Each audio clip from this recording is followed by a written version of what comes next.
Ethan Stone was not the type of individual who adhered to others' regulations. For years, he had established his life and his enterprise based on the tenet of independence.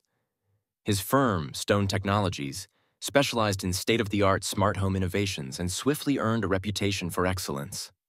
From high-security locks to advanced surveillance systems, his products were highly sought after by affluent clients nationwide.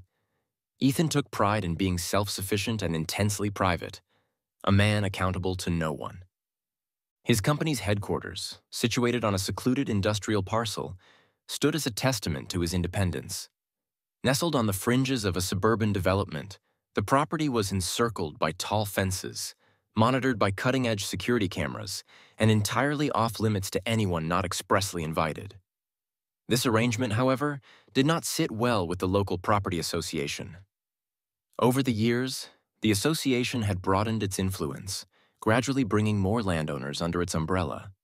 Their pitch was always consistent: promises of increased property values, enhanced community safety, and access to exclusive amenities. But Ethan had seen through their facade from the beginning. He neither needed their purported benefits, nor was he interested in paying fees for services he would never utilize.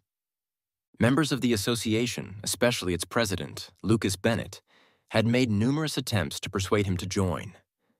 Each time, Ethan had firmly declined. His land was privately purchased long before the surrounding development emerged, and he had no obligation to conform to their regulations.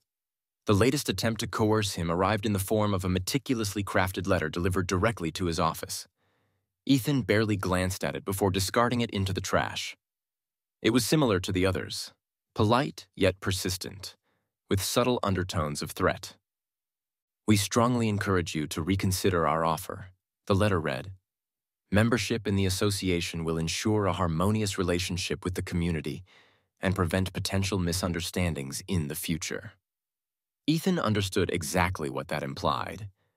They sought control and were displeased that he operated outside their jurisdiction. To him, the letter was nothing more than a veiled threat, a further attempt to intimidate him into compliance. Ethan's defiance did not go unnoticed. In the ensuing weeks, he began to observe small, unsettling changes around his property. Several of his external security cameras inexplicably malfunctioned, though there was no clear sign of tampering.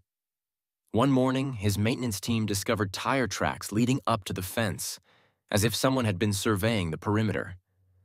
Additionally, there were the meetings on multiple occasions. Ethan had driven past the association's office and seen Lucas Bennett and his colleagues congregating with local officials, their discussions lively and intense. Although Ethan lacked concrete evidence that they were targeting him, his instincts suggested otherwise. He was familiar with individuals like Bennett, self-important bureaucrats who thrived on control and resented anyone who refused to play by their rules. Nonetheless, Ethan refused to be intimidated. He intensified his security measures, upgrading his systems and instructing his staff to remain vigilant. "If they want to fight," he told his operations manager one afternoon, "they'll have to bring their best game, and even then, they won't win." It wasn't mere stubbornness driving him, it was principle. Ethan believed in standing his ground and protecting what was his. Allowing them to bully him into submission would set a dangerous precedent, one he was unwilling to accept. However, his resolve was tested early one morning when he arrived at the office to find the gates wide open.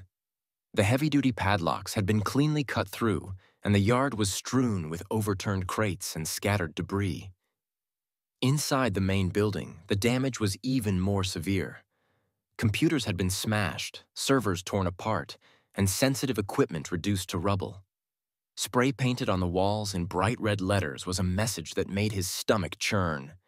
"Play by the rules." Ethan stood amidst the wreckage, his fists clenched and jaw tight. This was not merely vandalism, it was a message, a declaration of war. Whoever was responsible wanted him to know they were willing to escalate. What infuriated him further was the realization that this was no random act. The precision of the destruction and the deliberate targeting of his equipment indicated a coordinated effort. Ethan had a good idea who was behind it. He immediately contacted the police, but their response only heightened his frustration. The officers who arrived seemed more interested in downplaying the incident than investigating it. A middle-aged officer with an air of indifference glanced at the spray-painted message and shrugged. "Could be kids," he said. "We see stuff like this all the time. Probably just some local punks trying to stir up trouble." When Ethan pressed for a more thorough investigation, the officer's tone grew cold. "Look, Mr. Stone," he said, "we'll file a report, but there's not much else we can do without more evidence. You might want to consider working with the local community to improve security around here. Joining the association, for example, could prevent things like this from happening." The implication was unmistakable. Ethan was being told in no uncertain terms that he was on his own, unless he adhered to their rules. The realization hit him like a punch to the gut. Not only was the association likely behind the attack, but they also had the police on their side, or at least enough influence to ensure a lack of meaningful action. For the first time, Ethan felt a flicker of doubt. How far were they willing to go? How much power did they truly possess? As he stood amidst the remnants of his equipment, Ethan made a silent vow. He would not back down, no matter what they threw at him. "If they want to fight," he declared to his operations manager, "they're going to get one. But this time, I won't just defend myself. I'll expose them for what they are and ensure they pay for every ounce of damage they've caused." Ethan Stone's decision to stand firm in the face of intimidation set the stage for a relentless campaign against him. He had spent years building Stone Technologies into a reputable and profitable business, and he was not about to let a group of self-serving bureaucrats or their enforcers tear it down. Yet the attack on his property had shaken him more than he cared to admit. The calculated nature of the destruction, coupled with the cryptic message on the walls, suggested that his refusal to join the local association had made him more than just a nuisance. It had made him a target. In the days following the break-in, Ethan worked tirelessly to repair the damage. His staff, though shaken, rallied to help restore order, salvaging what they could of the ruined equipment and setting up temporary workstations to keep the business operational. Ethan's operations manager, Sophie Turner, took charge of coordinating the cleanup, her no-nonsense demeanor providing a reassuring presence amidst the chaos.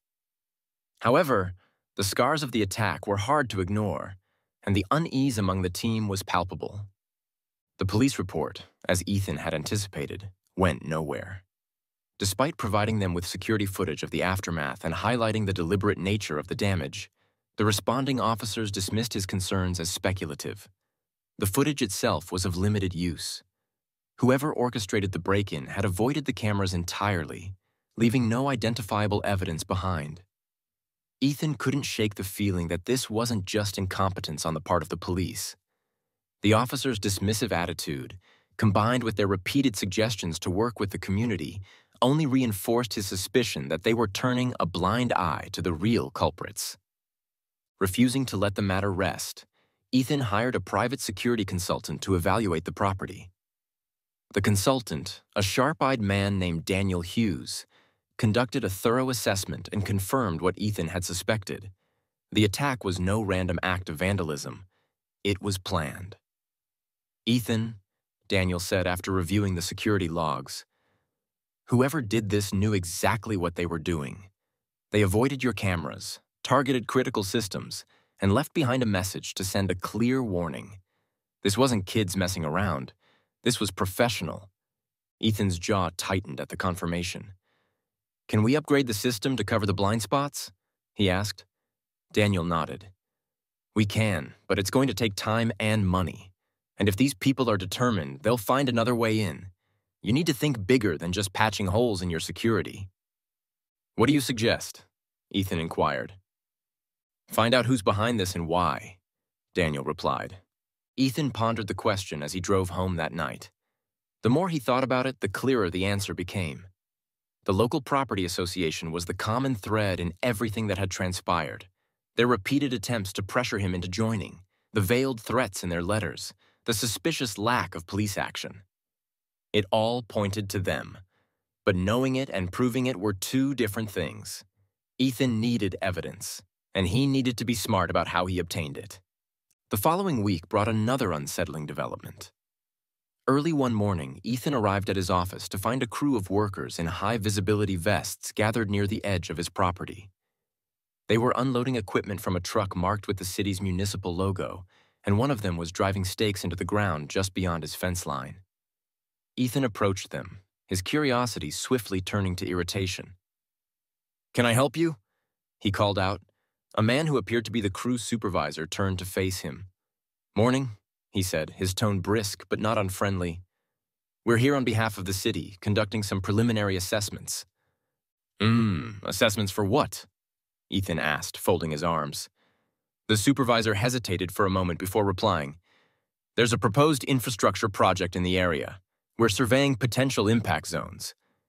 Ethan's eyes narrowed. "And that involves my property?" "Not directly," the supervisor said quickly. "We're just working along the public easement for now, nothing to worry about." But Ethan wasn't convinced.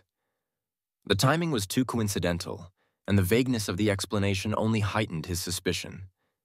He watched as the crew continued their work, making notes and marking the ground with spray paint. Whatever they were doing, it felt like another step in the association's campaign to undermine him. Later that day, Ethan contacted the city's planning office to inquire about the so-called infrastructure project. After navigating a maze of hold music and unhelpful clerks, he finally reached someone who confirmed that a proposal had been submitted by the local property association. The project, described as a community improvement initiative, involved the installation of new utilities and landscaping upgrades in the area. According to the clerk, it was still in the early stages and hadn't yet been approved. "What does this have to do with my property?" Ethan asked. The clerk hesitated. "I'm not sure," she admitted. "The proposal mentions some rezoning adjustments, but I don't have the details. You'd have to talk to the association directly." Ethan's grip on the phone tightened. Rezoning adjustments sounded an awful lot like a precursor to an attempt to seize control of his land. He thanked the clerk and hung up, his mind racing. If the association was attempting to rezone his property, it meant they were escalating their efforts. The break-in had been a warning, but this was a direct move to encroach on his rights. Determined to push back, Ethan scheduled a meeting with his lawyer, a sharp and meticulous woman named Emma Davis. Over the years, Emma had handled several disputes for him, and he trusted her judgment implicitly.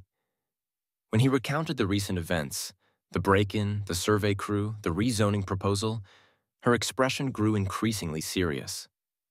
"They're testing you," she said, "trying to see how much you're willing to tolerate before you push back, and if you don't, they'll keep escalating." "If I don't push back," Ethan asked, "they'll keep escalating." Emma replied, "They're playing a long game, Ethan. They want your property, and they're willing to use whatever means they can to get it. The rezoning proposal is just the first step. If it gets approved, it gives them legal grounds to impose restrictions or claim parts of your land for community use. What we need to do to stop it is file a formal objection to the proposal. That'll buy us some time, but you need to start gathering evidence, anything that connects the association to the break-in or the other incidents. If we can prove they're acting in bad faith, we can challenge them in court."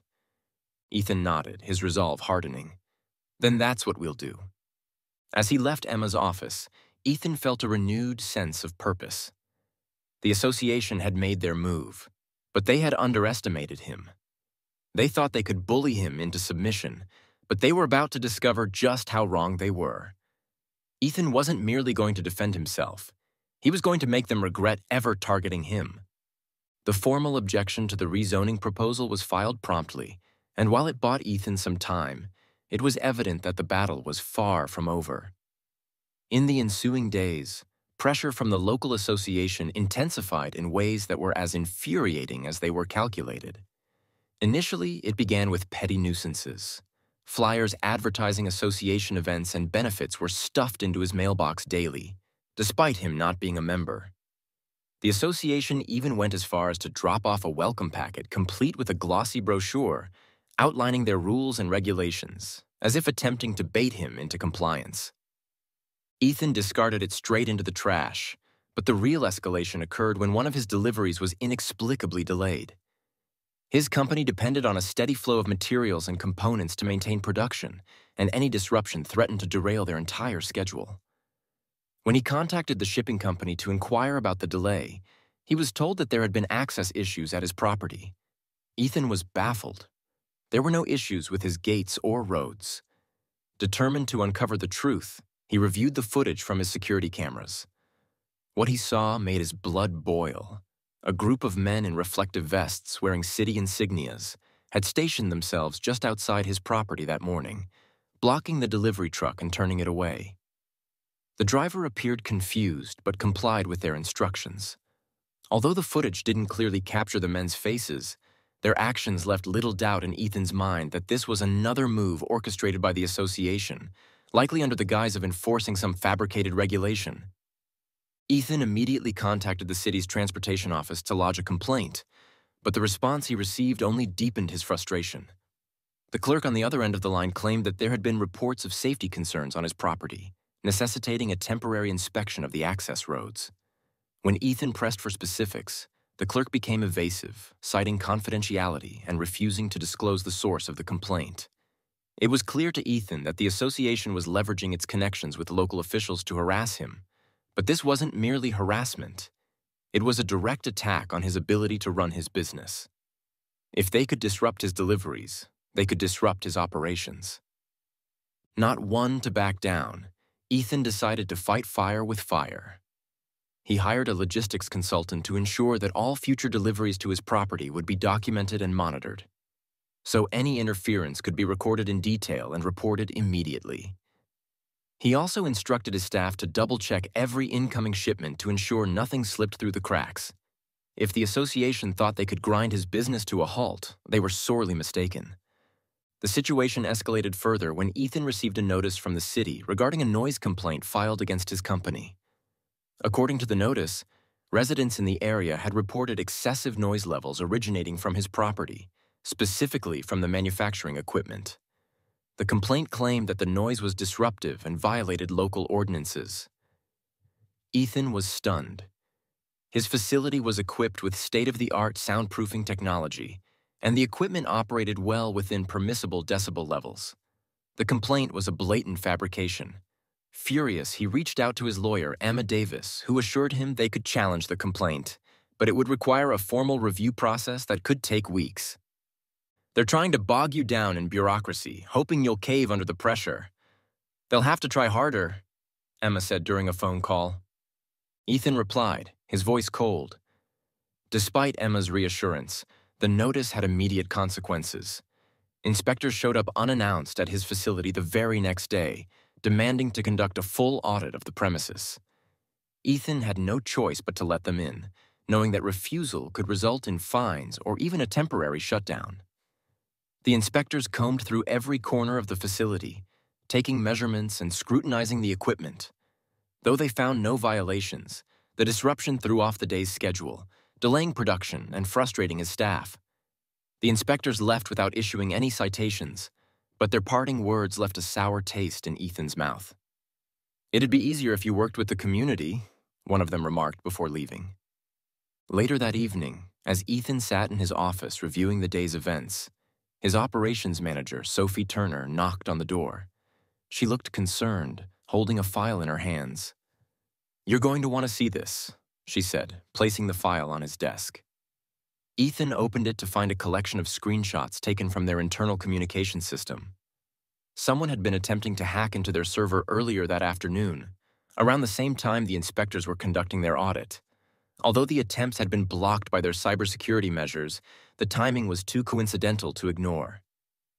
"They're trying to get to us from every angle," Sophie said. "First the break-in, then the deliveries, and now this." "What's the plan, Ethan?" she asked.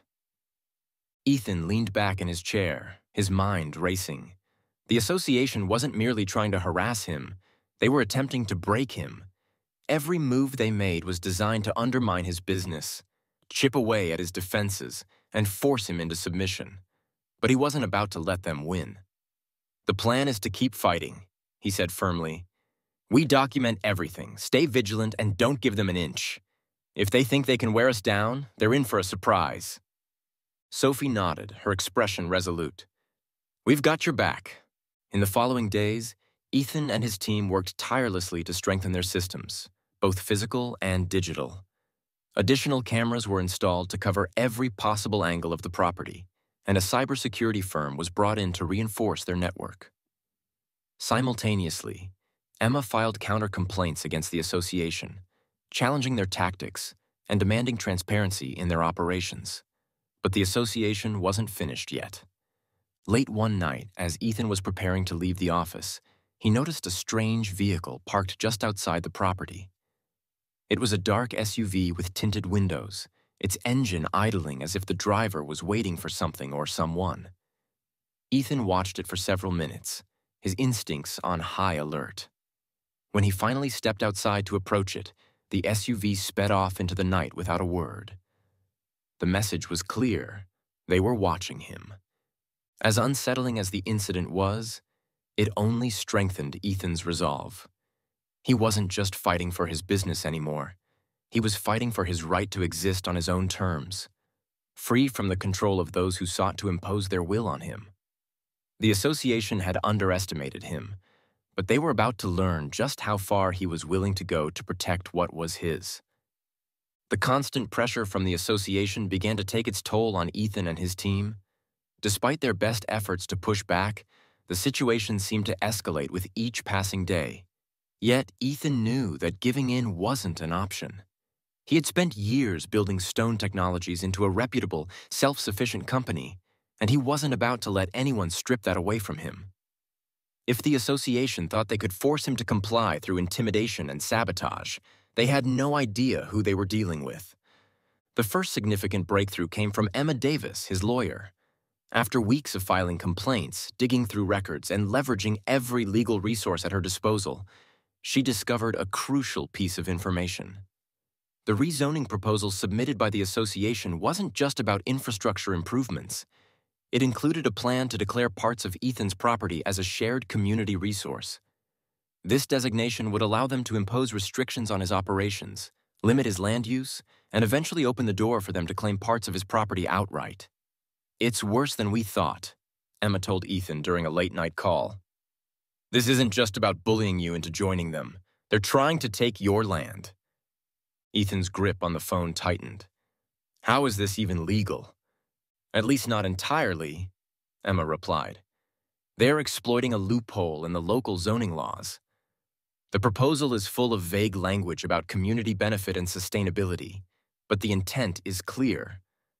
They want control." "Then we'll shut it down," Ethan said firmly. "Whatever it takes," Emma cautioned. "The proposal is already moving through the approval process, and they've got allies in the local government. We'll need more than just legal arguments to stop it. We'll need evidence that their actions are malicious." Ethan knew what that meant. He needed proof linking the association to the harassment, sabotage, and break-in. Without it, their claims of bad faith would be dismissed as baseless accusations. But obtaining that proof would be risky. The association was clearly monitoring his every move and wouldn't hesitate to retaliate if they felt cornered. The opportunity to gather the necessary evidence came unexpectedly. Late one evening, as Ethan reviewed security footage from the past week, he noticed something unusual. A delivery truck had pulled up to the edge of his property late at night, long after business hours. The driver had stayed in the cab while another man emerged from the back of the truck, carrying what appeared to be surveillance equipment. The man spent several minutes setting up a device near the perimeter fence before returning to the truck and driving off. Ethan immediately flagged the footage and forwarded it to Emma and Daniel Hughes, the security consultant he had hired. Daniel responded within the hour, confirming what Ethan had suspected. The device was a listening station designed to intercept communications from inside the property. "This is a game changer," he said during a call. "If we can tie this back to the association, it's the smoking gun you've been waiting for." "How do we do that?" Ethan asked. "We track the truck," Daniel replied. "I'll analyze the footage and see if we can trace its route. If we're lucky, it'll lead us right to whoever ordered the surveillance." It didn't take long for Daniel to deliver results. Using traffic camera footage and GPS data, he traced the truck's movements to a warehouse on the outskirts of the city. The warehouse was registered to a private security firm with known ties to the association. The connection was tenuous, but it was enough to warrant further investigation. Ethan and Daniel decided to conduct their own reconnaissance. Late one night, under the cover of darkness, they drove to the warehouse and parked a safe distance away. Using a drone equipped with a high-resolution camera, they captured footage of the building's exterior and the activity around it. What they found was damning. Several vehicles parked outside bore the same city logos as those used by the men who had blocked his delivery truck. More importantly, they spotted Lucas Bennett, the president of the association, entering the warehouse through a side door. "That's it," Daniel said, watching the live drone feed. "We've got him." But Ethan wasn't satisfied. "We need more. If this goes to court, they'll deny everything. We need hard evidence, documents, contracts, anything that ties them directly to the harassment." Daniel hesitated. "That's risky. Breaking into the warehouse isn't exactly legal." "I'm not asking you to break in," Ethan replied. "But if they're careless enough to leave evidence lying around, we need to find it." Over the next few days, Ethan and Daniel closely monitored the warehouse, documenting every vehicle that arrived and departed, every individual who entered or exited the building. Meanwhile, Emma used the footage they had collected to file an injunction against the rezoning proposal, arguing that the association's actions were tainted by conflicts of interest and potential corruption. The injunction temporarily halted the approval process, buying Ethan more time to gather evidence. The association's response was swift and aggressive. Ethan's property was subjected to another wave of inspections, this time focusing on environmental compliance. Inspectors claimed to have received complaints about chemical runoff from his facility, despite the fact that Stone Technologies had never dealt with hazardous materials. The accusations were baseless, but the inspections disrupted operations and further strained his team. Sophie, his operations manager, approached him one evening with a look of concern. "Ethan, we're running out of time. The team's holding together, but barely. If this keeps up, we're going to start losing people." "I know," Ethan said, his frustration evident. "But we're close. We've got the injunction, and we've got eyes on the warehouse. If we can just hold out a little longer—" Sophie didn't look convinced, but she nodded. "Just tell me there's a plan. There's always a plan." Ethan sighed, though even he was beginning to feel the weight of the situation. The turning point came when Daniel managed to intercept communications between the private security firm and the association. Using a combination of open-source intelligence tools and his own expertise, he uncovered a series of emails detailing the association's plans to force Ethan into compliance. The emails outlined everything, from the break-in and the surveillance to the fabricated complaints and the rezoning proposal. They referred to Ethan's property as a priority acquisition target and detailed strategies to neutralize any resistance. "This is it," Daniel said, showing Ethan the emails. "This is the smoking gun." Ethan forwarded the emails to Emma immediately, and she wasted no time incorporating them into their case. Within hours, a formal lawsuit was filed against the association, accusing them of harassment, defamation, and conspiracy to commit property theft. The lawsuit was accompanied by a request for a court order to permanently block the rezoning proposal. However, Ethan knew the fight wasn't over. The association had demonstrated their willingness to go to any lengths to achieve their goals, and he had no doubt they would retaliate. For the first time in weeks, Ethan felt a glimmer of hope. The tide was turning, and the association was finally on the defensive. As he stood in his office that night reviewing the evidence they had collected, Ethan allowed himself a rare moment of satisfaction. They had underestimated him, but now they would see what he was truly capable of. This wasn't just about protecting his business anymore. It was about standing up to those who thought they could bend the rules to serve their own interests. Ethan Stone was more than ready to see it through to the end. The lawsuit filed by Ethan and his legal team shook the foundation of the association's campaign against him, but it didn't bring the conflict to an end. If anything, it pushed them to escalate further. Ethan knew this was coming. The emails Daniel had uncovered painted a clear picture of a group that would stop at nothing to achieve their goals. Still, the ferocity of their next moves took even him by surprise. It began with a calculated strike at his finances. Late one evening, Ethan received a call from his bank. The manager, speaking in a measured tone, informed him that multiple complaints had been filed against Stone Technologies, alleging financial improprieties. These allegations triggered an internal review, resulting in his accounts being temporarily frozen. Ethan could hardly believe what he was hearing. His business was financially airtight, with meticulous records and no room for error. The allegations were clearly fabricated, but the damage was already done. His cash flow was effectively cut off. The next morning, Ethan spent hours in Emma Davis's office laying out the situation. Emma, though visibly frustrated, remained composed. "They're hitting you where it hurts," she said. "No money, no business. They're trying to starve you out. How do we fix this?" Ethan asked. "I've already filed motions to dismiss the allegations, but it'll take time." Emma replied, "We need to prove these claims are baseless. That means pulling together financial records, testimonies, and evidence of their harassment. In the meantime, I suggest reaching out to your partners to see if they can give you some breathing room until this blows over." Ethan nodded. Though the thought of asking for help didn't sit well with him, he had built his company on self-reliance. The situation left him no choice. Emma was right. The association was playing dirty, and he couldn't afford to let pride hinder his survival. While Emma worked on addressing the financial attack, Daniel Hughes, Ethan's security consultant, uncovered a new layer to the association's operations. Reviewing recent surveillance footage from the warehouse they had been monitoring, Daniel noticed an increase in activity. Trucks were arriving and departing at odd hours, carrying crates that were unloaded under heavy guard. More troublingly, some of the guards wore uniforms similar to those used by local law enforcement. "This isn't just a local property association anymore," Daniel said during a meeting with Ethan. "They're running something bigger here. Those guards aren't amateurs. They're professionals using police gear. Someone with serious connections is backing them." Ethan's expression darkened. "If they're willing to go this far, we need to be ready for anything." Daniel nodded. "I've already doubled the monitoring on your property and beefed up your network security. But we need to keep the pressure on them. If they think they can scare you into backing down, they'll keep pushing." Ethan agreed, but he knew they needed more than just defense. They needed to expose the full scope of the association's operations, which meant taking a risk using the evidence they had gathered so far. Emma filed a motion to subpoena the association's financial records, arguing that they were relevant to the harassment and rezoning case.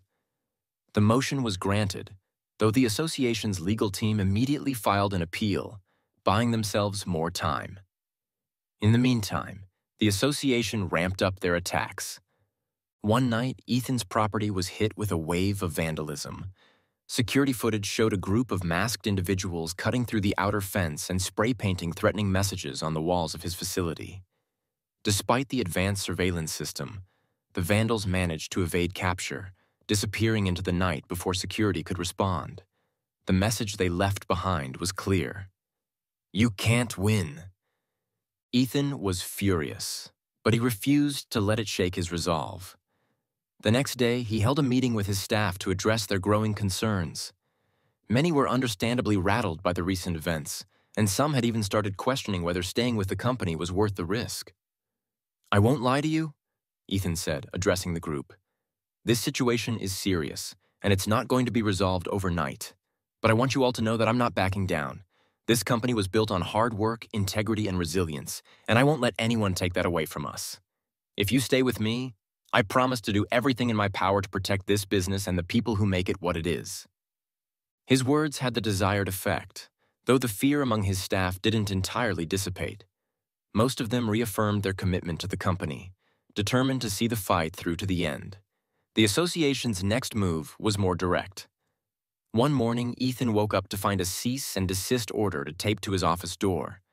The order, issued by the association's legal team, accused him of defamation and harassment, citing his lawsuit and recent public statements as evidence. The document threatened further legal action if he didn't drop his case immediately. Ethan handed the order to Emma, who scanned it with a critical eye. "This is pure intimidation," she said. "They're trying to flip the narrative to make it look like you're the aggressor. Can they actually act on it?" Ethan asked. "Unlikely." Emma replied, "Their claims are weak, and they know it. This is just another scare tactic, but it shows they're getting desperate.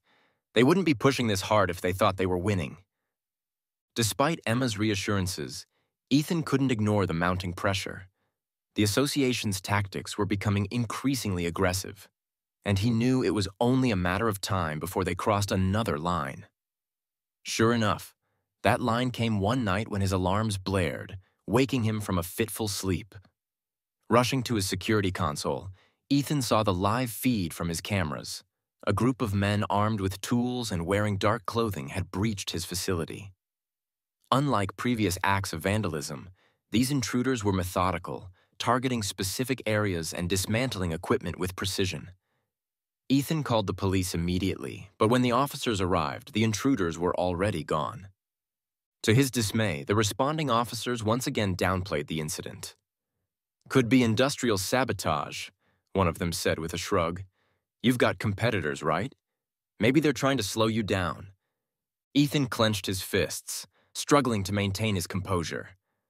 "This isn't random sabotage," he insisted. "It's organized and part of a pattern." The officer sighed.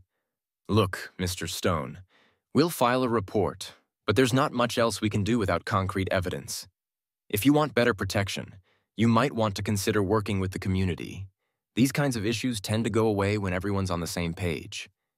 It was the same veiled threat he had heard before, confirming what Ethan already knew. The police were complicit, either directly or indirectly, in the association's scheme. As he surveyed the damage, Ethan realized that the association's strategy was clear. They were trying to push him to his breaking point, to make him feel isolated and powerless. But instead of breaking, Ethan found himself more determined than ever. "They have made a critical mistake," he thought. "They underestimated my resolve. This ends now," Ethan declared to himself, his voice firm. "No more playing defense. It's time to take the fight to them." With that, he began planning his next move. The events of the past weeks had pushed Ethan Stone to his limits. The association's relentless harassment, sabotage, and now the armed raid on his facility were no longer just attempts to pressure him. They were acts of war. Ethan was done playing defense. They had underestimated him, and now they were going to regret it. The turning point came when Emma called him late one night with unexpected news. "We've got it," she said, her voice electric with urgency. "The court approved our request to access their financial records. Daniel just sent me the files. It's worse than we thought." Ethan listened intently as Emma explained. The association's records revealed an extensive network of backdoor deals and shell companies. They had funneled money through fake contractors, redirected community funds for personal gain, and most damningly, collaborated with a private security firm to conduct illegal operations. Payments for consulting services matched the dates of the raid on Ethan's property, the blockades of his deliveries, and even the staged inspections. Lucas Bennett's name appeared repeatedly in the documents, tied to significant payouts labeled as community expenses. "This is it," Emma said. "This is the smoking gun. Not only can we prove their harassment, but we can also expose them for the frauds they are." Ethan's mind raced. The financial evidence was critical, but he needed more, something that would make it impossible for them to evade accountability. "What about the surveillance footage from the warehouse?" he asked. Emma replied, "I've been reviewing it with Daniel. It lines up perfectly with the payments and the records.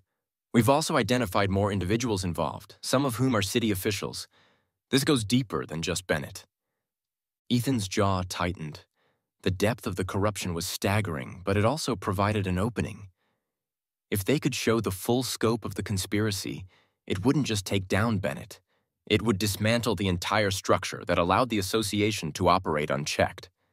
The next morning, Emma filed an emergency motion with the court to freeze the association's accounts and permanently halt the rezoning proposal. The evidence was overwhelming: financial corruption, illegal surveillance, and targeted harassment. Simultaneously, Daniel delivered the footage and financial records to state investigators, ensuring the association couldn't simply sweep the matter under the rug. The backlash was immediate. Lucas Bennett and his allies responded with a desperate counterattack, accusing Ethan of fabricating evidence and launching a smear campaign. They even attempted to use their influence with local officials to discredit him, claiming that Stone Technologies was a disruptive presence in the community. But this time, the tide had turned. The evidence Emma and Daniel had collected was too solid to ignore, and the association's denials only made them look more suspicious. The tension culminated during a court hearing to review the evidence. The courtroom buzzed with anticipation as Ethan and Emma entered, joined by Daniel and several of Ethan's employees who had volunteered to testify. On the other side of the room, Bennett sat with his legal team, his face a mask of feigned confidence. However, Ethan could see the cracks. Bennett's hands fidgeted under the table, and his lawyer whispered furiously in his ear. Emma took the floor, presenting the case with precision and force. She outlined the timeline of harassment, the fabricated complaints, and the illegal actions tied to the association. She displayed the financial records showing how funds were misused and diverted, and played the surveillance footage that captured Bennett entering the warehouse used for staging their operations. Each piece of evidence painted an irrefutable picture of a coordinated conspiracy. When Bennett's lawyer attempted to argue that the evidence was circumstantial, Emma delivered the final blow, emails directly tying Bennett to the security firm responsible for the raid on Ethan's facility. The emails included explicit instructions to neutralize Ethan as a threat, and detailed payments made to the firm for their services. The courtroom fell silent as the judge reviewed the documents, his expression darkening with each page. Bennett's composure shattered. He stood abruptly, his voice rising in a mix of anger and desperation. "This is a witch hunt. Stone has been out to destroy us from the start." The judge's gavel struck the desk sharply. "Mr. Bennett, sit down," he ordered. "I've seen enough." The ruling was swift and decisive. The court not only froze the association's accounts, but also ordered an independent investigation into their operations. Bennett was removed from his position as president, and several of his allies faced immediate legal scrutiny. The rezoning proposal was officially terminated, and the association was placed under a state-appointed administrator pending further review. As Ethan left the courtroom, a wave of relief washed over him. The fight wasn't over. There would still be investigations and hearings, but the hardest part was behind him. For the first time in weeks, he felt like he could breathe again. Outside, Daniel clapped him on the shoulder. "You did it," he said. "They're finished." Ethan shook his head. "We did it," he corrected. "And it's not just about taking them down. It's about ensuring this doesn't happen again." Emma joined them, her usual stoic demeanor softened by a small smile. "You stood your ground, Ethan. Most people wouldn't have had the strength." "Strength wasn't an option," Ethan replied. "It was survival." As he drove back to his office, Ethan allowed himself a rare moment of satisfaction. He had won, not just for himself, but for everyone who had been bullied and harassed by those who thought they were untouchable. The scars of the battle would take time to heal, but he knew one thing for certain. Stone Technologies was stronger than ever, and no one would ever take that away from him again. The fallout from the court's decision was swift and far-reaching. The association's corruption, once hidden behind layers of bureaucracy and influence, was now exposed for all to see. State investigators descended on their offices, seizing documents, computers, and records that further confirmed the extent of their illegal activities. The news spread quickly, and public outrage was palpable. Local media outlets, previously silent or complicit, began running stories about the years of intimidation and fraud perpetrated by the association under Lucas Bennett's leadership. For Ethan, the victory was bittersweet.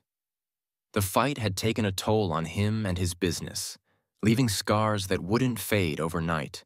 But it had also strengthened his resolve and brought out a side of him he hadn't known he possessed. He wasn't just a businessman anymore. He was a fighter. Someone who had stood up against overwhelming odds and won. Back at Stone Technologies, the mood was one of cautious optimism. The damage to the facility from the break-in and vandalism had been repaired, and production was back on schedule. Many of Ethan's employees, inspired by his determination, had rallied around him, going above and beyond to keep the business running during the darkest days. Sophie, his operations manager, had been instrumental in holding everything together, and Ethan made a mental note to give her the recognition she deserved. One afternoon, as Ethan walked through the facility, he was stopped by an older employee named Frank. Frank had worked for Stone Technologies since its founding and rarely spoke unless he had something important to say. "You did good, Ethan," Frank said, his voice steady. "Most people would have folded under that kind of pressure. You stood your ground. You gave us something to believe in." Ethan nodded, feeling the weight of those words. "I didn't do it alone," he said. "It was all of us." Frank smiled faintly. "Maybe, but it starts at the top. Don't forget that." Outside of work, the changes were equally significant. The association, now under state supervision, had been stripped of its power. Lucas Bennett was facing criminal charges for embezzlement, fraud, and conspiracy, along with several of his key allies. The new administrator, an outsider brought in to clean up the mess, had already begun dismantling many of the association's oppressive policies. A few weeks later, Ethan received a letter from the administrator offering a formal apology on behalf of the organization and inviting him to a community meeting to discuss the future of the area. He read the letter twice before setting it down on his desk. He had no interest in joining any group, especially one with a history like theirs, but he took satisfaction in knowing that the power they once wielded had been broken. On the night of the meeting, Ethan chose not to attend. Instead, he stayed at his office, going over plans for the next phase of Stone Technologies' expansion. The events of the past months had opened his eyes to the importance of resilience and preparation, and he was determined to ensure that his business would never be vulnerable again. As the sun set, Ethan stepped outside to the quiet yard surrounding his facility. The air was cool, and for the first time in weeks, the atmosphere felt calm. The battles he had fought weren't just about his company. They were about principle, about standing up to those who thought they could take what didn't belong to them. Daniel Hughes joined him a few minutes later, holding 2 cups of coffee. "Figured you could use this," he said, handing one over. "Thanks," Ethan replied, taking a sip. Daniel leaned against the railing, looking out over the property.